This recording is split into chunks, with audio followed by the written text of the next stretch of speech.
Good afternoon, everyone. I'm Neil Irwin. I'm a senior economic correspondent at the New York Times. Excited to be here for this webinar.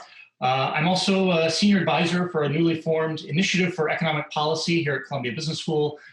We had planned to launch this semester with some exciting live events. Obviously, events have intervened, and so now here we are in the digital realm. But we hope to offer some great content about economic policy and the future of the U.S. and global economy that is useful. I'm also an alum of Columbia Business School. I was an MBA in 2008. We have a fantastic topic and a fantastic guest with whom to discuss it: the government response to the coronavirus economic crisis. You all know Glenn Hubbard. We're honored to have him, of course, Dean of the Business School from 2004 to 2019. He was also chairman of the Council of Economic Advisors in the George W. Bush administration.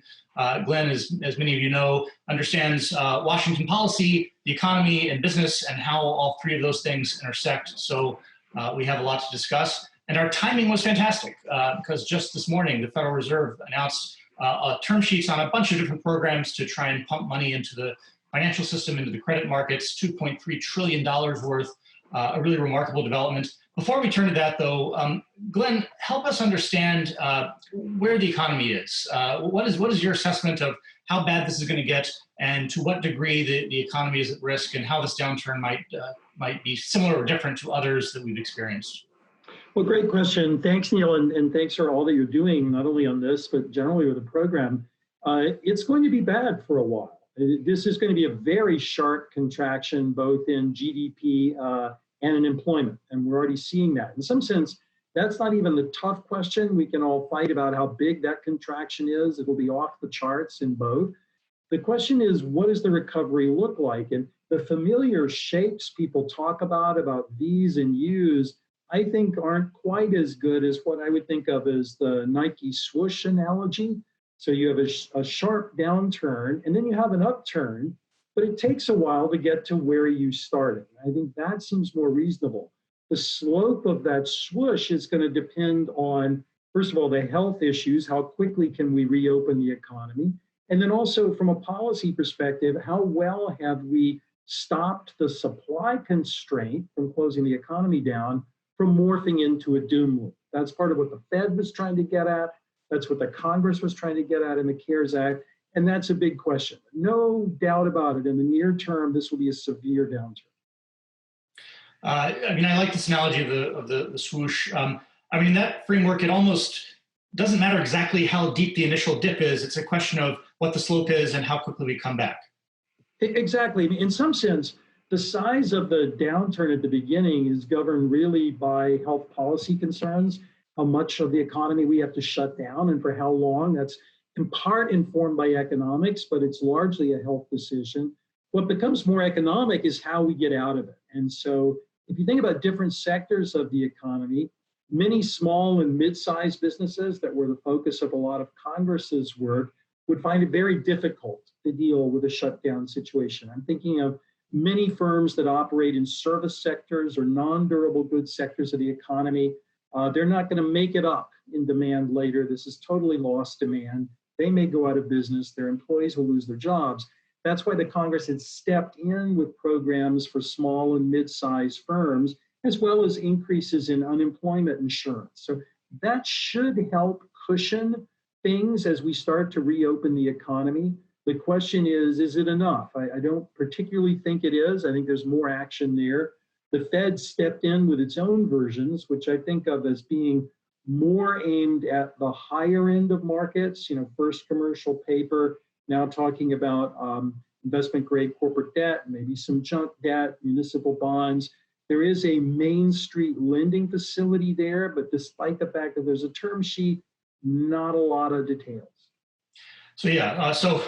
So in some ways, it seems like the Federal Reserve, it's name a corner of the bond markets, of the credit markets, they're active, and we saw that this morning. Investment grade bonds, high yield bonds, munis. They're already buying a ton of treasuries and MBS through their programs, asset-backed securities. I guess the question is are they designing this right? Are they getting this on the scale and with the design that is going to freeze up some of the financial system? Well, that's really the right question. The way I think about it is the following. what's the Fed trying to do in a crisis? So first of all, you want to make sure that markets are liquid and well functioning. Hence the aim at treasuries and other high quality liquid asset markets, the mortgage-backed securities market, MBS, to make sure that spreads between MBS and treasuries didn't blow out. The investment grade part of corporate debt was an earlier intervention in the same region, and now moving into high yield debt. In each of those cases, the Fed is trying to keep markets working. An example would be the following. A lot of corporate debt, which tends to trade in relatively illiquid markets, was held in open-end mutual funds. And so let's suppose people say, no, I'd like my money back. You can get your money back, but as each mutual fund starts to sell corporate debt in an illiquid market, marks go lower and lower and lower, affecting other open-end mutual funds and other holders of corporate debt. And I think it was that kind of spiral that the Fed was worried about. So all those market interventions seem to me to be right. The Fed really doesn't have much of a limit on scale, because as long as it's trying just to make markets work and not trying to lose money, that's a monetary policy action. It's in its wheelhouse. It can do whatever it wants. Where it gets complicated are things like the Main Street lending facility, because there you're contemplating lending to small and mid-sized borrowers for whom default risk is always non-negligible, and in a stress test like right now, decidedly non-negligible. The Treasury did put up some capital to the Fed. Part of the announcements this morning was dividing up the $454 billion the Treasury gave the Fed into buckets. And I guess a question in my mind, at least, is there enough capital in the small and mid-sized bucket to do what the Fed says it wants to do? And will the banks originate those loans, given that the Treasury hasn't exactly been helping them on the existing loan program? So to me, good marks for the Fed for trying, but not quite sure we'll get there yet. I mean, does it make you nervous? Look, you're a markets guy.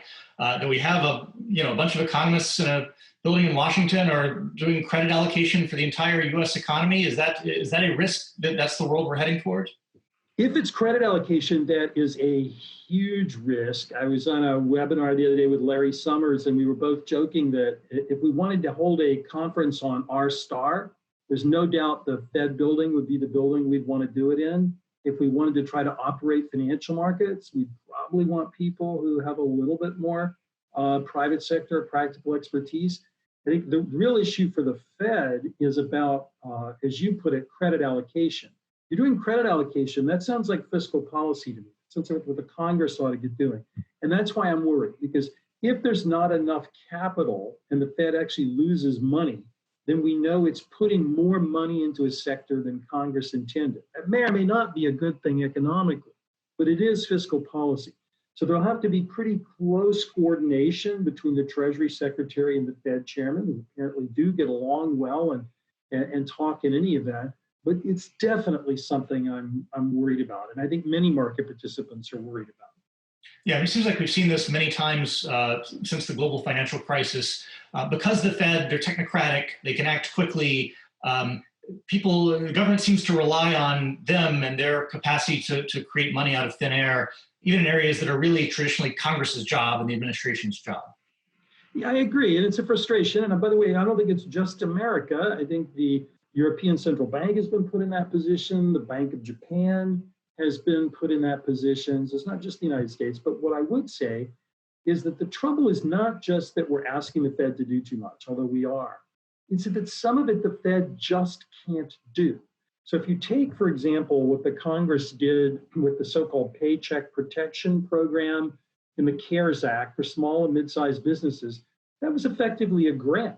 And it was called a loan because a bank is making a loan which could be forgiven if a borrower doesn't lay off its workers. But that's not really something the Fed's in the business of doing. The Fed's not in the business of handing out money to people. It might be able to make markets work better or make loans, but it can't make grants. And so if the Treasury wants to do more of that, calling on the Fed to stand up a Main Street lending facility doesn't really get at that. I mean, if there's insufficient credit at given prices, the Fed can help with that, but the Fed can't just write people checks.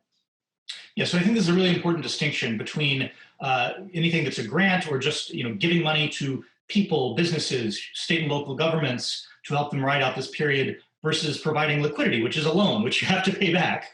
Right. And those are very different things. Well, they're different in two respects. One is obvious. The other is equally important, but maybe less obvious. The one that's obvious is the loan losses. So if you look at commercial and industrial loan losses for small and mid-sized businesses, they're non-trivial, even in good times, and obviously in stress times. And there is an implied leverage ratio in the Fed's facility. I don't know that it's enough. The other is about underwriting. So the banks are going to have to keep a percentage, 5% in the term sheet, of loans that they originate in the small and mid-sized business sector. That's fine. That aligns incentives.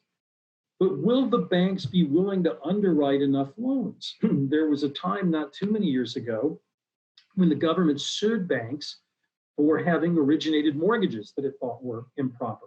So suppose banks originate a lot of small business loans. Let's suppose the default rates are very high. I think banks could easily worry they're going to be on the hook again. So I'm not sure, without a lot of clarification from the Fed and the Treasury, I don't see how this gets off the ground. So you mentioned earlier the Paycheck Protection Program. That is in that bucket of grants. As you say, it's Yes. Small business loans. They're forgivable, assuming the business meets conditions on Right. keeping people employed and so on. How's that working? We've heard a lot of anecdotal stuff about banks having capacity issues. Well, actually, I think where it's starting, it's working well. The problems the banks are having, in part technical, but that's the easy part. The harder part is Treasury clarifying for banks what the verification requirements are. So let's suppose I come to you, you're the bank, I'm the borrower. What do you have to know about my application? Are you just simply warranting that you received it? Are you certifying that you think what I said is true? The legislation is clear that you're not having to verify anything. You're not on the hook. But the Treasury and the SBA, Small Business Administration, are not clarifying that for banks. Likewise with anti-money laundering and know your customer rules. I know that sounds technical, but it really can stand in the way of a lot of underwriting. So I think if the Treasury focused on it, this could start quickly, hence the pressure to put even more money in the program, hence the Fed taking off the growth caps on Wells Fargo that had been put on after its scandal. So I think everybody anticipates that's going to be a high volume program. But it is, as you say, it is a grant program. And if more money is needed there, the Congress will need to appropriate it. That's actual spending. That money is not coming back.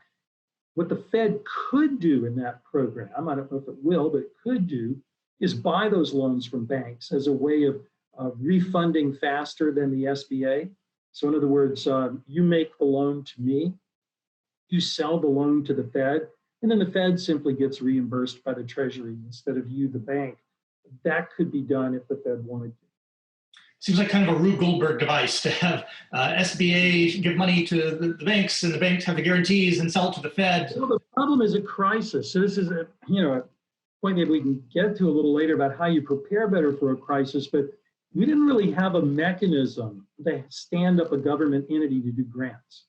And so some of us were thinking in real time, okay, how do we do this? Well, banks have relationships with small businesses. So have the bank make the loan and get reimbursed.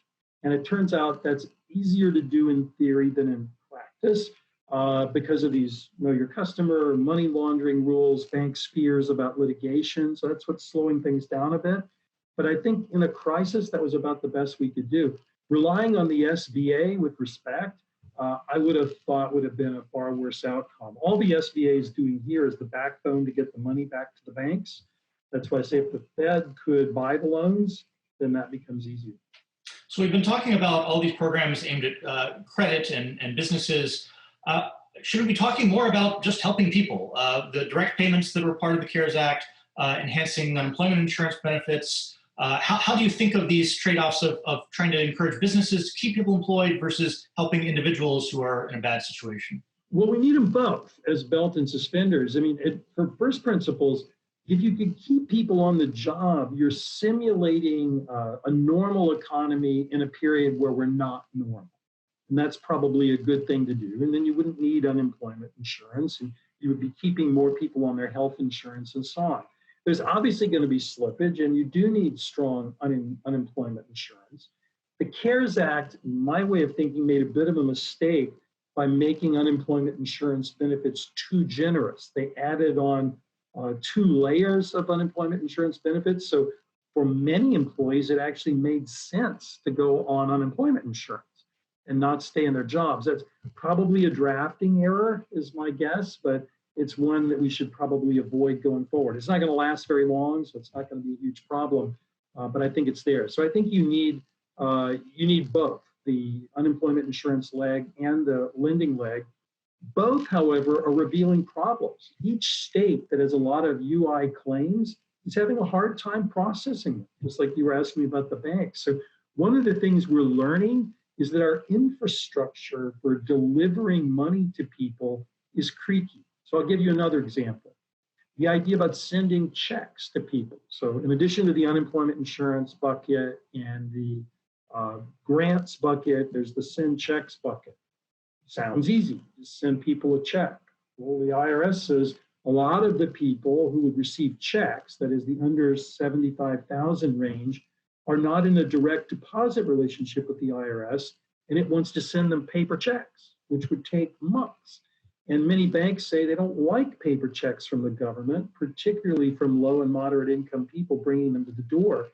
That's a problem we could work with payroll processors and others to solve, but not in the middle of a crisis. So I think that part of the lesson here is that Treasury, the Fed, the banking community on a clear day needs to figure out how to do this. And so when we need to push print the next time, we're ready. Yeah, one thing I think you learn, I live in Washington, you worked in Washington for many years. It's very easy to say, oh, mail checks to 100 million people. But actually mailing checks to 100 million people is an extraordinarily difficult thing. It's actually easier to do that than it is to mail checks to some people. So in other words, one way to have done this would have been to say everybody, including Neil Irwin, Glenn Hubbard, we all get a check. But for people who make more than 75,000, we're going to take it back. And there's a true it up on your tax return. That actually would have been a little bit easier. Anything that's targeting makes it hard. And even in 2001, where I worked on President Bush's plan, it took us a little while to get checks out. But what is amazing me is people are talking about a longer period to get checks out today than it took us in 2001. So I'm sure we could do this better. And the question is how, and getting people after this crisis to think about it, because we may be here again. Yeah, and on that capacity issue, we had another incredible jobless claims number this morning, 6.6 million. That was about the same as last week. Just for context, that's about 10 times as many people filing unemployment claims as the peak week in all of history. And so states are saying they need more people who know these antiquated programming languages to upgrade their software. Tons of anecdotes of people not able to get through. How much is this just a capacity problem all around? Well, it's a great question. And I think it is, at ADP, the big payroll company where I sit on the board, we have some long tenured staff who actually know COBOL. Believe it or not, I took COBOL in college. This is now a scarce skill. I may have to rent myself out as a COBOL programmer. So there are a lot of these supply constraints that we need to get at. So again, everybody's been focused on the problem the banks are running into, but each of these big states, California, New York, Illinois, is having problems just processing basic unemployment insurance claims. So let's. The CARES Act was $2 trillion. It's amazing how quickly we went from early rumblings there might be a need for some kind of stimulus. 2-3 weeks later, there's $2 trillion on the books. Is it up to scale? Do we have the, how much more is it going to take to really contain this economic crisis? I don't think we're quite there yet. And I have to say, I don't think, because we don't yet know, again, how long the shutdown phase is going to be. But in working closely with congressional Republicans on the legislation, when they were skeptical, when I used numbers like $2 trillion, I explained to them they had to give me a counterfactual. So if your counterfactual is we're in a normal world, then yeah, $2 trillion seems like a lot of money. But if your counterfactual is free fall, $2 trillion may be a lot cheaper than cleaning up that mess. And I think that's what brought a lot of members of Congress along. Going forward, we're certainly going to need more money in the CARES Act. My own estimates that I did with Dun & Bradstreet suggested that if you wanted to fully fund the demand for the small and mid-sized business piece, it probably costs about $1 trillion. What the budget is in the CARES Act is $350 billion. So there's an example right there of needing more money. We're likely to need more money in the recovery phase too. A lot of these businesses don't just instantly light up and instantly get credit and going. So we're going to need money. We're going to need income supports there as well. And I think we will need further support for public health infrastructure. One thing we're learning is how woefully inadequate our very decentralized federalist system is for providing basic public health infrastructure. We've seen quite a stock market rally in the last 2-3 weeks. Market's not even down all that much at this point. Just looked at only down about 14% for the year. Are markets getting ahead of things? Do we have some hard times ahead of us? No, I mean, even in the markets, just the 14% is an average. So financial services stocks have been battered a great deal and are still down a lot. So it really depends on the sector. I think markets are ahead of the economy for good reasons and for bad. The good reason is markets are supposed to be forward-looking, and if you think there's a Nike swoosh, they should be looking at the swoosh, not the down part. That's the good news.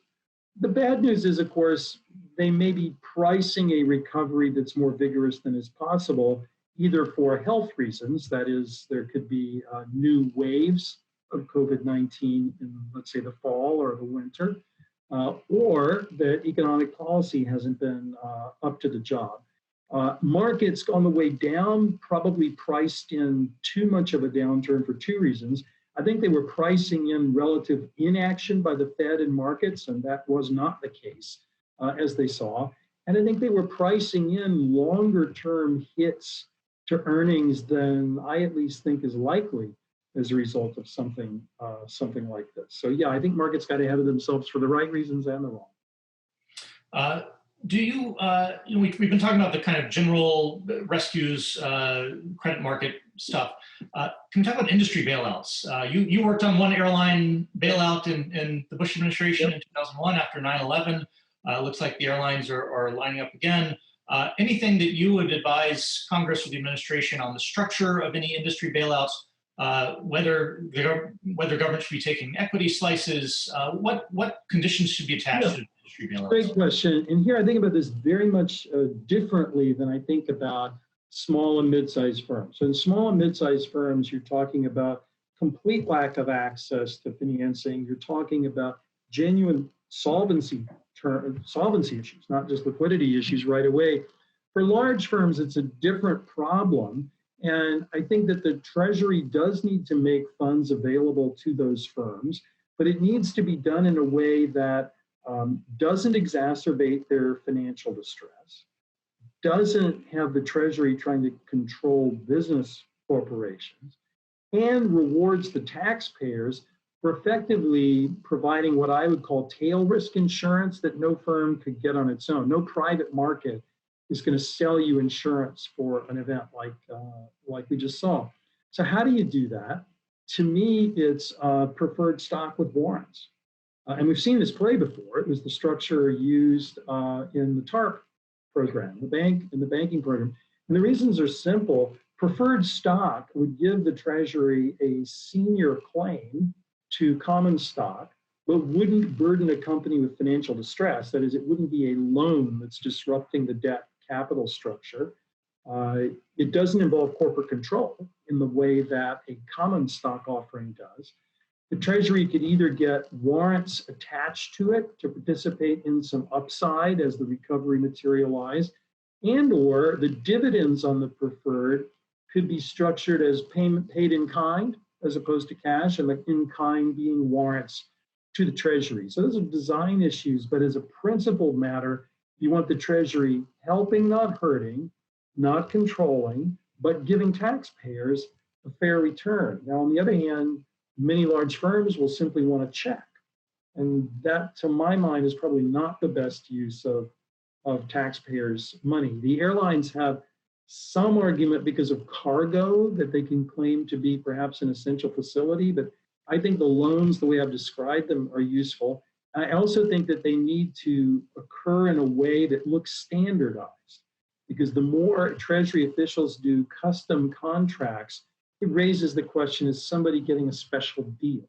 And I think one of the things we've learned is, first of all, that's bad economics, but it's also bad politics, because it creates the impression that small firms are queuing in lines while big firms are getting bailed out. We've seen that play before, and it's not a good one.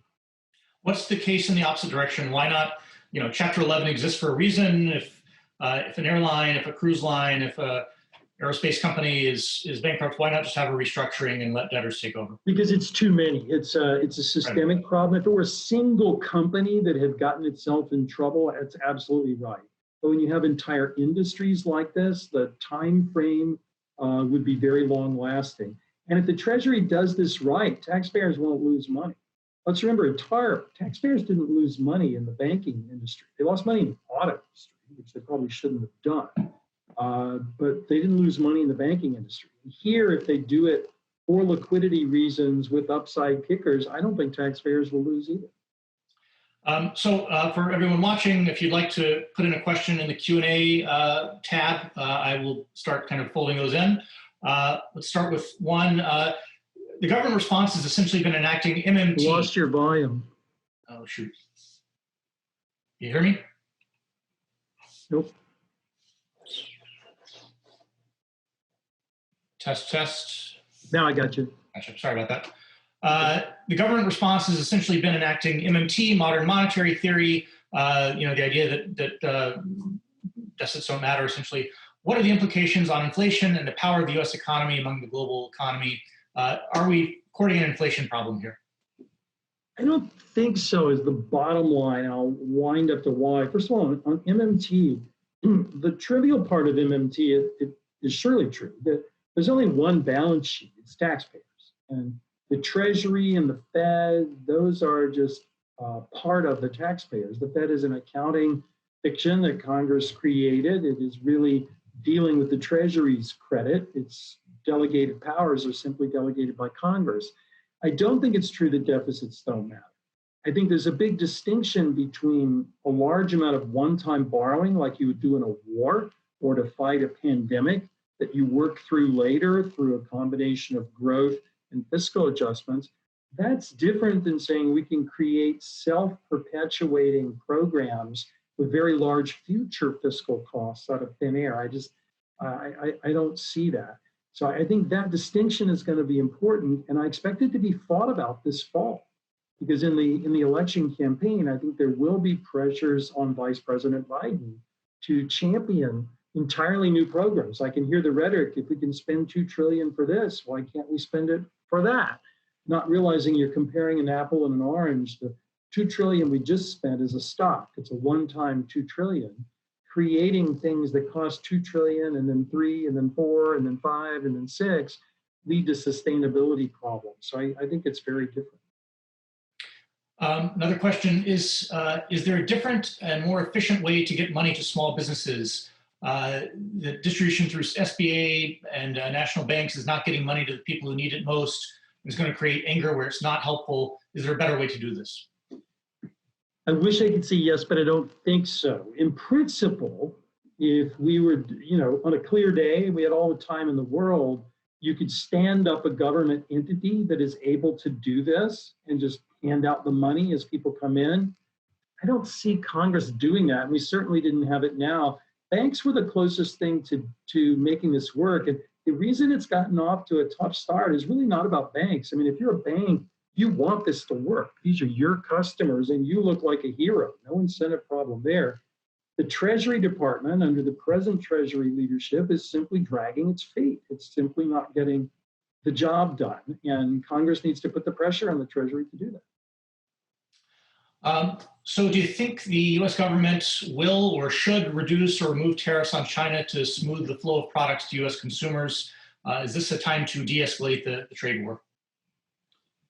It was always time to de-escalate the trade war, so I'll take this time if that's what somebody wants to ask. But the way I would think about the tariffs is, if I were thinking ahead, thinking about the swoosh, the upside part of the swoosh, I'd be thinking about what does it take to restore business confidence once I get out of the panic? What are the measures that I could do to signal to CEOs that the future is going to be better and they should think about investing again, hiring again? It's with that in mind that I would take the tariffs off. If they have these ancillary supply chain benefits now, fine with that argument, but the tariffs need to come off for the same reasons that they should never have gone off. So I mentioned inflation, the other one, but several inflation questions. Look, the Fed is probably heading towards something like a $10 trillion balance sheet. Are we going to pay the piper for this eventually in the form of inflation? Jay Powell earlier today was kind of dismissive of that idea. How much is this something we should be concerned about? Well, we should always be concerned in the sense that there's always a risk of inflation when you have financing like this, but the inflationary pressures are so far pretty quiescent. And the Fed has a lot of running room to get at them. So at the moment, inflation wouldn't be top of my worry list. Were we to take this kind of financing mechanism and try to apply it on a grander scale for longer, definitely becomes a worry. But at the present, while I'm concerned about it, I wouldn't put it at the top of my worry list. Yeah, it seems like the deflationary crisis is worse right now. We have $20 oil, we have a lot of idle capacity in all kinds of industries. Right, and look at the bond market. It's certainly not signaling a great worry about inflation. Right.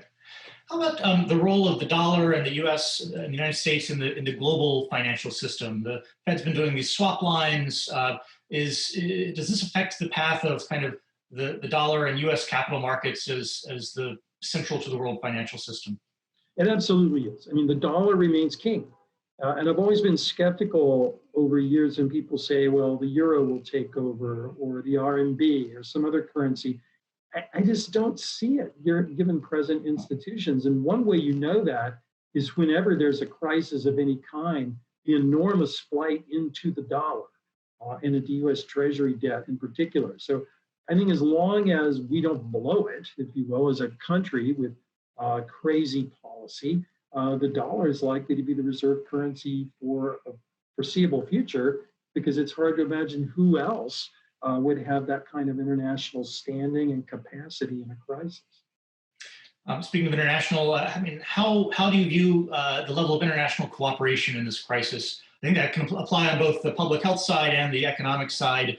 Is it good? Is it bad? Is it improving? No, it's not good, and it hasn't helped us by not being good. I think there's this view that if we all try to husband our resources for ourselves, somehow we're better off. That kind of policy doesn't work in trade. It doesn't work in public health. It doesn't work for economies in general. I think that we need to have much more information sharing in the public health regime. We need to make sure that we have travel rules and restrictions that are consistent with the information that we have.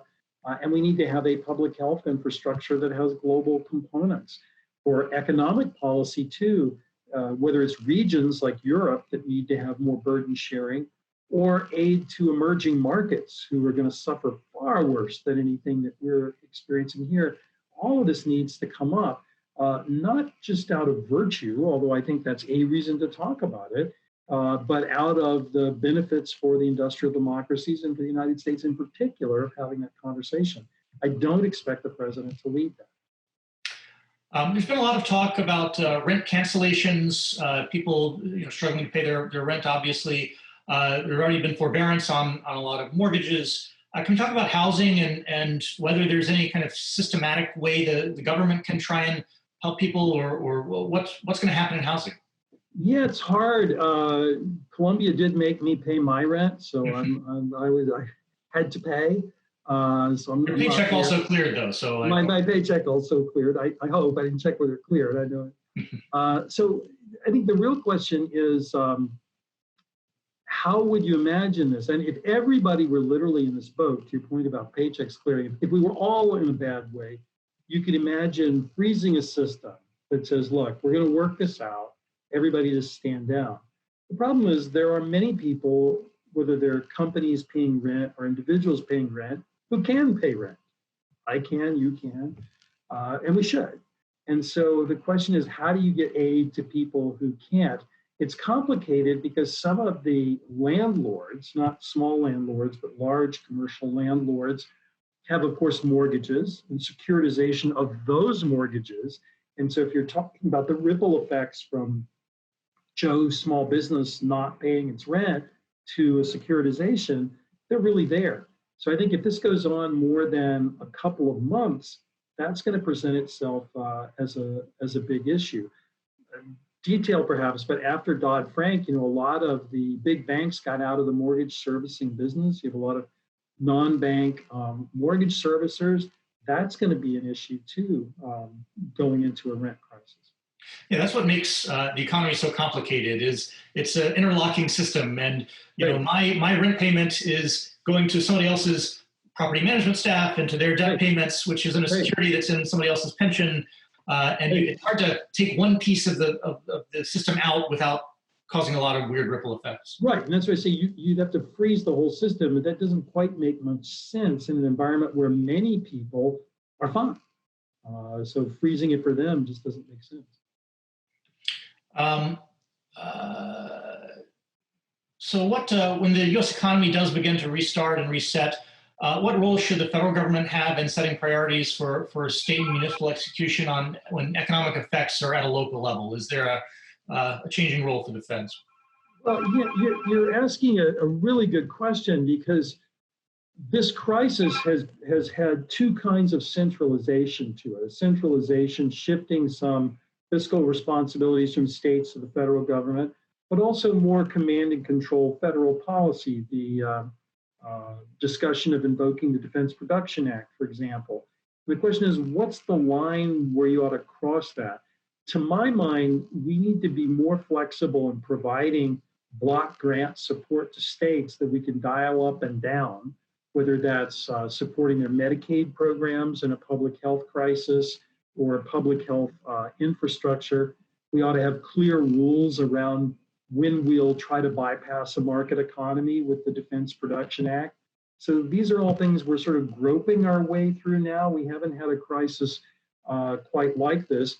We saw in 9/11 and in the 2008 financial crisis, in very different ways, a push towards centralization in some areas, but then that receded. So I would hope that post the acute part of this crisis, we'd have that discussion, just as we did, as I mentioned earlier, for fiscal policy and for Fed policy.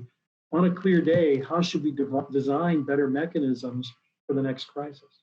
I mean, to be clear, state and local governments are staring at some very big holes and very big challenges. And, they do not have their own central banks. They do not have the capacity to issue, however much debt they need, which means some of this liquidity stuff isn't enough. Transfers are necessary. Yeah, and that comes down to how, because again, in the crisis, you could imagine transfers to support Medicaid makes sense, for example, because you have higher healthcare spending, and we know lower income people are being hit harder, and so it makes sense to help states like that. Many states are in trouble because of their own bad decisions, if I may be candid, that have very little to do with COVID-19. So the state of Illinois is in trouble as a credit, but it was in trouble in the peak of the boom, not just in COVID-19. So I think we have to figure out a way to help state and local governments navigate through this, because frankly, there are going to have to be some losses. And the potential losers are state taxpayers, federal taxpayers, bondholders, and claimants like pensions and state employees. That's an ugly process. We just saw it happen in Puerto Rico. Probably very few people on this call paid attention to that. But that kind of process, we're going to see here too. So how will accountability work for the PPP, the Paycheck Protection Plan loans, to determine loan forgiveness? Isn't this going to be a big mess and involve litigation? I hope it won't involve litigation, because that's what's keeping the banks a little skittish. I think there will be doubtless some fraud around the edges, and there are anti-fraud provisions for the borrowers who commit fraud, so they'll go to jail if they do that. I think in a crisis, if this is the mechanism you need to use, you accept that risk and you go for it. What I think will be harder is to try to go after banks who are, after all, literally just agents here. They're just the conduit for getting the money out. This really isn't a real loan in any sense of the word. So I would hope that Congress would live up to its intent of holding banks harmless and focus on fraud on the individuals who actually committed that fraud. As you said earlier, I think it does, from the bank's point of view, they're not making much money off of this, but they can be a hero to some of their clients and really deepen their relationships. Sure. I mean, they have a lot of customers for whom this is important and maybe getting new customers. So they want it to work. At the same time, they don't want to spend the next 10 years in court. Another question, do you think national universities will be back in business this fall with residential programs? How will this crisis change higher education? Great question. Close to home, huh? Yeah, it would take a crystal ball on the issue of back this fall. I would think so in much of the country. The question is, what do you mean by back? So when I think about when I teach entrepreneurial finance, it's in US 142. There are 106 people sitting in there cheek by jowl. I don't know about that in the fall. I'm not a public health expert. If there were half as many, is that possible? Probably. I just don't know. I think the bigger lessons long term are to mix the best of online with the best of face to face. The reason you go to any top college or business school, law school, whatever, is in large part the physical network, your fellow students, the faculty, the speakers that you literally rub shoulders with. That is important. At the same time, learning basic facts and how to do things can be communicated online. And I think one of the episodes here is one way to get at a little more distancing, if you will, and reducing density is to put some things online that are naturally online and some things physical that are naturally physical. But I think colleges will grow here. The very successful colleges and business schools and others like Columbia will be fine. There are going to be a lot of colleges that are not going to make it. I mean, during the Depression, many colleges failed. And I would expect to see a lot of smaller subscale schools fail this time too. So I'm sure we have plenty of people on this call who are planning to go into finance in the months or years ahead. What does this look like for Wall Street, for the big banks as institutions? How are they financially positioned to try and ride this out? How might it affect the nature of work in the financial sector? Great question. I think most of the banks going into this crisis, and I would say that about non-bank financial institutions too, were very well capitalized compared to the last crisis. So this crisis is not one where it's financial institutions that got everyone in trouble, that'll be the subject of all the regulatory scrutiny. So that's the good news. I think there's plenty of opportunity for finance, as for many industries, in the recovery. Some of the big questions in finance were the same questions I would have had if we were having this conversation last November or December, which is, again, is technology disrupting financial services in a way that changes work and changes the number of highly skilled people the industry needs to employ? Those trends are still there. They're clouded right now by the COVID-19, but if I were thinking about finance, I would think about that. In general, for employment, I think it's really the question of the confidence part of the swoosh. The swoosh part is obvious. Obviously, recovery is going to bring jobs back. But confidence is important too. For business people to push the button on hiring, they need to believe we're not going to slip right back, which means they need to believe both from a health policy perspective, that's unlikely, and they need to believe it from an economic policy perspective. So if I were running a health task force, it's that kind of confidence message I'd want to be giving to business people. So you kind of are alluding to this. There's been some argument that there's a tension and a trade-off between getting the economy back on track versus aggressive public health response. It sounds like you don't view that as quite the tension that some people do. Well, first of all, it can't be viewed entirely like that, because if we don't get the health part right, we're done, right? So we have to have measures like social distancing and so on.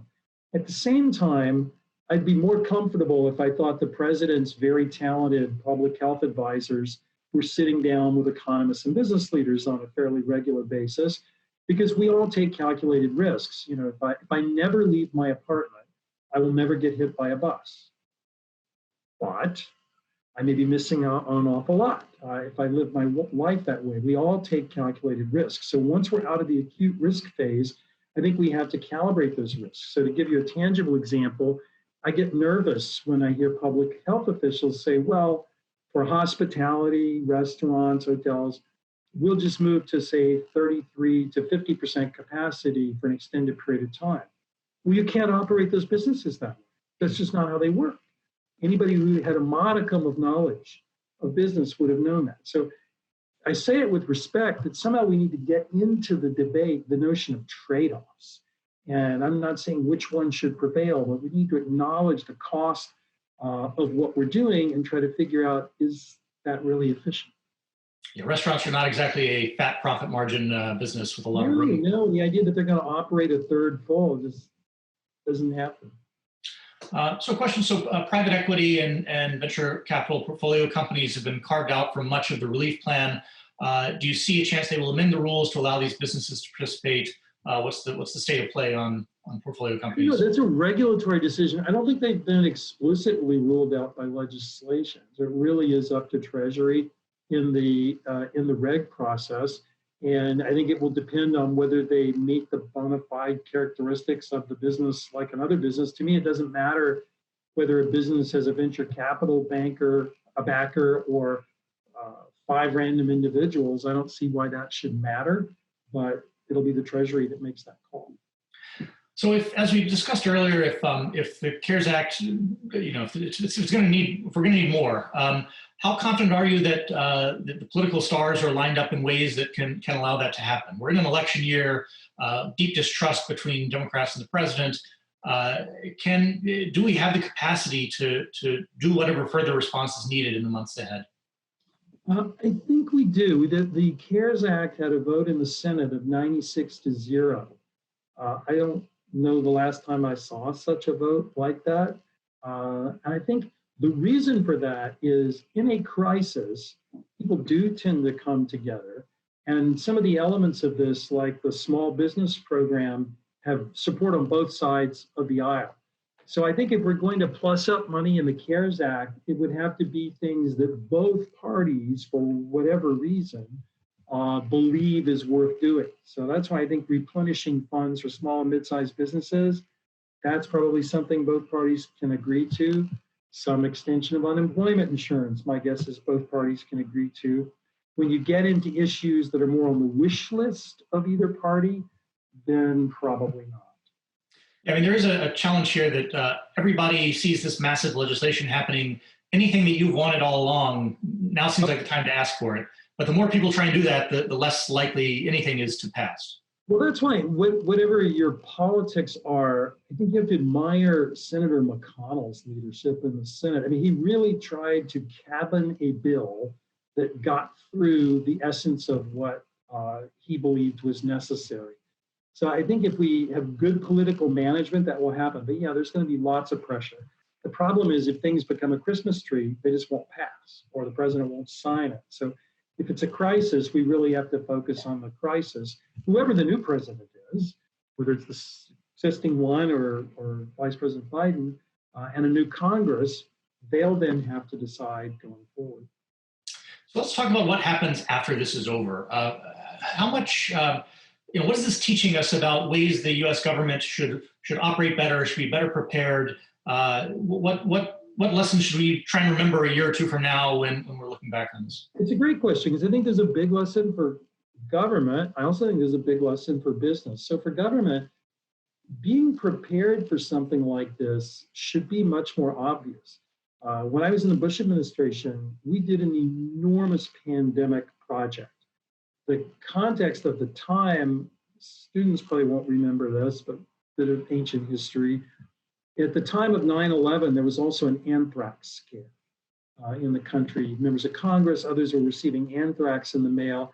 And there was a worry by many epidemiologists of the possibility of terrorists introducing pathogens in big sports events or subways in big cities and so on. We studied a lot about how transport facilitated the spread of pathogens, the economic policy response.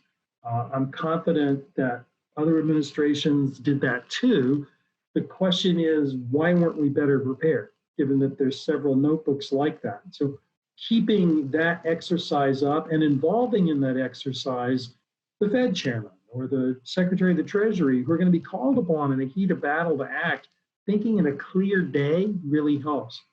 But, business got caught unprepared here too. And I wouldn't impose on business the same requirement that they understand that a pandemic is possible, as much as keeping much more resiliency. So our whole model of hyper efficiency in supply chains is really great as long as nothing else is going wrong in the world. When you see something go wrong that can affect multiple elements of a supply chain, you need several layers of redundancy. I think we learned that here. In the media, it's being cast as a debate over onshoring in the United States versus offshoring. I don't think that's really the issue. The question is just, do you have multiple sources in your supply chain? And from a business perspective, yes, that will mean less efficiency. Yes, it will mean higher transactions costs, but you avoid the tail risk of what we're going through now. So I think there are a lot of lessons, and they're not just for Washington, they're also for CEOs. So that ties in with another question. Is this the end of globalization as we know it? Are we headed toward an era of national protectionism? We see this with the supply chains of masks and pharmaceuticals. I, for one, had no idea how much of that kind of infrastructure came from China. Are we going to see some rethinking of this alignment? Well, I think you're certainly going to see continuing political discussion from people who were pro-globalization before the crisis. They still are. People who are anti-globalization before the crisis. They still are. But to me, we're going to have globalization. I think there are too many economic and political forces in the world that lead to that. And the question is, what does it look like? And I think it will have more supply chain redundancy. And it will also have, as a characteristic, to my mind, a welcome one in economies of looking after people who've been left behind by elements of globalization. So I think that's the discussion I would expect us to hear this fall. So it looks like the budget deficit this year will almost certainly be the largest as a share of GDP since World War II. Public debt's going to rise considerably faster than it was already expected to. Does that raise longer term issues? Are you worried about as entitlement spending hits its kind of peak years? Are you worried about the U.S. government's fiscal situation in the years ahead? Since I was 25, I've been worried about the U.S. government's fiscal situation. So I'm long term at it and hope I have a few more years to worry about it. So yes is the quick answer. But I don't think it's just because of this borrow. Because again, the debt to GDP ratio at the end of the Second World War was, I think, I'm going from memory, but I think it's 102%. In 1960, it was 40%. And the reason for that is after the war, we stopped spending huge amounts of money on the military in absolute terms, relative, it was still large, but not in absolute terms. And we grew. And so when you have one-time blips, that's how you shrink your debt to GDP ratio. Then as now, we also had very low levels of interest rates that made debt service burdens for the government low. What would trouble me, though, is if we don't address our entitlement problems, or even worse, add to them by creating entirely new programs without the mechanism to pay for it. That truly is the seed of a fiscal crisis. We were on that path before COVID-19. We are still on that path. But I don't think it's the $2 trillion that worries me as much as the whole cascading mechanism of the entitlement program and the amazing discussion, amazing to me at least, in our political process of deliberately making it worse.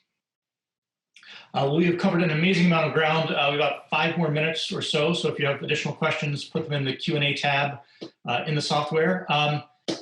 Question is this crisis going to be the end of shareholder-driven capitalism as we've known it? Will this catapult us into a truly stakeholder-driven model? What does this mean for corporate governance? I don't think so. There have been pressures for so-called stakeholder capitalism for lots of reasons. And before COVID-19, to me, any CEO and any board leading the modern corporation who maximizes shareholder value is also maximizing most stakeholder values. I'll clarify what I mean by most in a minute. So if your employees aren't happy with you, if your customers aren't happy with you, if your suppliers aren't happy with you, you can't stay in business for very long. The things that companies will not do on their own, maximizing shareholder value, have to do with externalities. So for example, climate change. In my mind is a huge social problem, one that worries me. I can't expect maximizing CEOs each acting on their own to fix climate change. If we want to fix climate change, we're going to have to act by law, just as we act by law for labor standards or product market standards or antitrust. And so things that spill over require legal action. So I don't think it's about shareholder versus stakeholder. The one area where I think you're going to see discussion, though, is in the area of share repurchases and payments and executive compensation, because we've now gone through a period. In '08, it was about banks, but now we're going to see some large industrial, maybe hospitality companies getting aid from the state and then going back to business as usual. How do we think about that? And that's why I said my way of doing that would be to make sure taxpayers get rewarded from their actions, so it's not a net transfer. Failing that, I think you are going to see pressures to try to limit some share repurchases or limit executive compensation. And I think those would be less efficient ways of getting at the same thing. This next question kind of ties in with that set of ideas. Is there a moral hazard issue for the airlines? They ran thin balance sheets, focused on buybacks, and now we're going to get bailed out. Yeah, there is. And then the question is, why do you think this happens? Unlike '08, where banks' own behavior was a contributor to the crisis, this crisis came about because of things that had nothing to do with airlines. They did not, except maybe because sick people flew on them, and that was their only role in this crisis. So I have a little more sympathy for them than I might have had for banks in 2008. So I think you have to be a little careful with the moral hazard problem, but it's there. And I think that's why you need something that is so rewarding to taxpayers that it makes people think again about whether they want to put themselves in that position. Meaning, maybe next time I won't run my balance sheet like that because I'm going to have to pay the taxpayer more if the tail risk materializes. Yeah, it's a tricky thing. I agree about the trade-offs, but it's also the case that virtually no business can see their revenue drop 99% right. indefinitely and still be solvent 3 months later. Right, and that's why I say you can't buy that kind of insurance. Only the taxpayer can provide that kind of insurance. The question is just, are you reasonably prepared for a normal downturn? I don't think we can ask people to be prepared for this.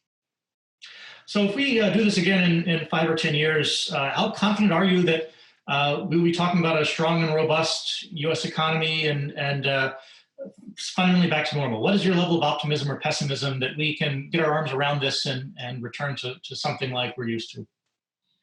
Well, I never know what normal means, but is it going to be a robust economy? Yes. Depending on where in the business cycle we talk, 5 or 10 years from now. I have no concerns about the long-term growth prospects.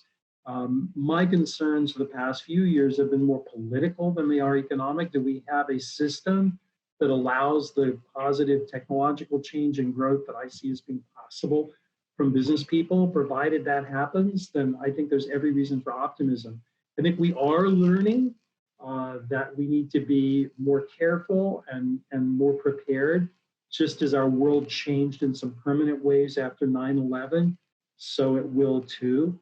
As somebody who used to shake 1,100 hands every year at graduation, my guess is when there's a graduation coming up next, it'll be more namaste. I just hope we can go to a baseball game one day. But, yeah, exactly. Well, everyone, thank you for a stimulating discussion. Hope it answered many questions you had, and we hope to keep doing things like this to make sure we're on top of these debates as they unfold. Great. Thanks, Neil. Thank you, Glenn. Thanks, everyone.